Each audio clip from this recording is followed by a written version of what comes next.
What's going on, y'all? Welcome back. Today, I want to talk about something, that's very important, and that is letting someone benefit from your ignorance. And what do I mean by that? There's a lot of information in the world, and we have access to more information now than at any point ever in the history of mankind. We no longer need a central library for information. With the internet, we have access to all information across the world at any point in time, all at once. It's unprecedented. Now, that is a good thing. That actually is a good thing because, that means that you have more informed people than ever before. What that also means is on the negative side, with all that information, it is difficult for some people, to decipher what information is good or not good. By good, I mean what information is correct. Like, what is the correct information and what is just horse crap, right? And because of this duality of information or access to information, there are people who make money off of your ignorance of how to decipher from what is proper information and what is improper information, what is correct and what is incorrect. Right? Now, people like this have been around the world for long. There's always been people who have profited off of the ignorance of people. That's always been the case. That hasn't changed. The only thing that has changed is the amount of information and the way the information is disseminated. Right? The more people you have, the more people you can deceive. And because we have more information now than we have ever had before, that means that more people can be deceived than ever before. That also means that there are more people who can do the deceiving. Okay? Now, back in, say, like the medieval times, you may have had maybe one or two people who could deceive the masses. That's just due to the information that you had and the location in which you were living and the climate of that day.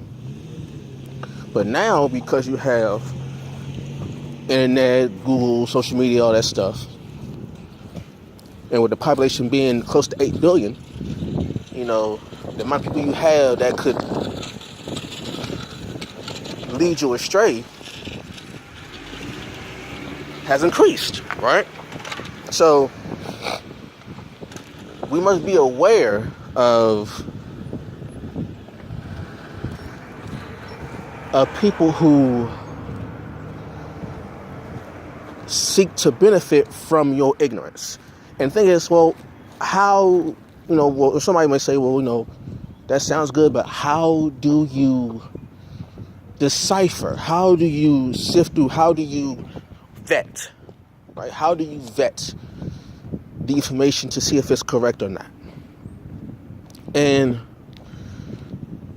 a good question, but there's not really just one answer. I mean, there are many ways to decipher that. There are many ways to sift through information and see, okay, if this information is correct or this information is not. Well, the best way, how they always say, experience is the best teacher? Well, that's one of the best ways I'm getting the mail. Oh, crap. That's one of the best ways to, pick through the misinformation is experience. And you can experience, one of the best ways to experience is if, you were taught the information firsthand, or if, you travel. The best way is to travel. If someone tells you about the history of a particular place, and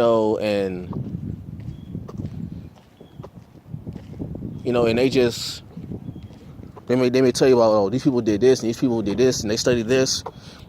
The best thing to do is, if you don't have, you either can go through the internet and look up the internet and just see what research is done on a particular area or something. But usually the best way is to travel. Traveling is one of the best ways to differentiate between what's real and what's not. Because someone can tell you about what it's like to live in Central America. Somebody could tell you that from books and stuff like that, right? But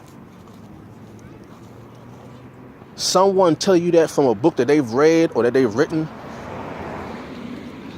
can never compare to someone actually going to a country in Central America and being amongst the people and experiencing the culture of the people in Central America, right? So that's one of the ways you can inoculate yourself against, people trying to exploit your ignorance. Travel.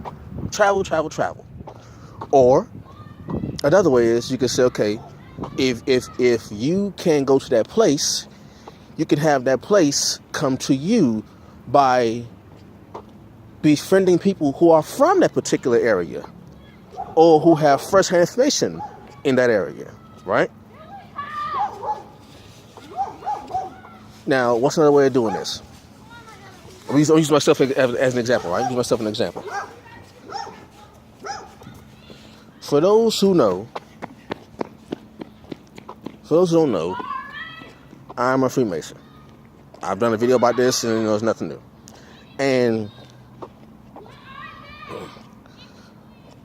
people who know this, they may have their opinions about it, positive or negative, but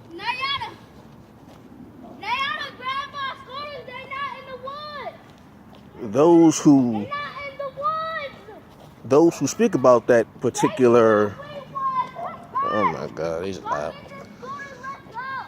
Those who speak about that particular subject but don't have any experience in it whatsoever can easily be manipulated by people who also claim that they know but may not. Or they may have a piece of the information, and they can use a piece of the information to exploit the full ignorance of an individual. But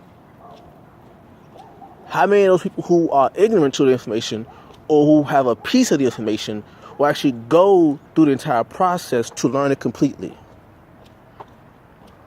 See, because being ignorant is dangerous, but having a piece of information is just as worse as being ignorant, because that means you don't know the whole story, but you can exploit someone who doesn't. They said how in the land of the blind, the man with one eye is king. That's what it's like to have a little bit of information. A little bit of information can be dangerous, because the man with one, in the land of the blind, the man with one eye is king. So you gotta be careful about who you entrust your ignorance to. Because we're all ignorant to a degree about something. There's always something that we can be ignorant about. There are many things I'm ignorant about, right? But we have to be careful about who we give our ignorance to. Because when you entrust your thoughts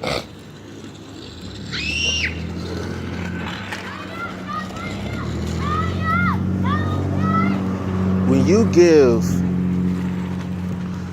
validation to someone based on information, you have given them stewardship over your ignorance, and you're entrusting them to do right by what you know and by what you don't know. And if a person is wicked with that information that they have, they can manipulate your ignorance to your detriment. They will benefit, but you will not. So we have to be careful about who we allow stewardship over our ignorance. Don't let someone profit off of your ignorance, especially if it does you no good. If what they teach, if what somebody is showing you or teaching you does not benefit you, it is a detriment to you, and someone has played with your ignorance, and that can be extremely dangerous. Okay? All right. Hope you enjoyed my little talk. Comment down below, and all that stuff, and I will catch you all later. Peace.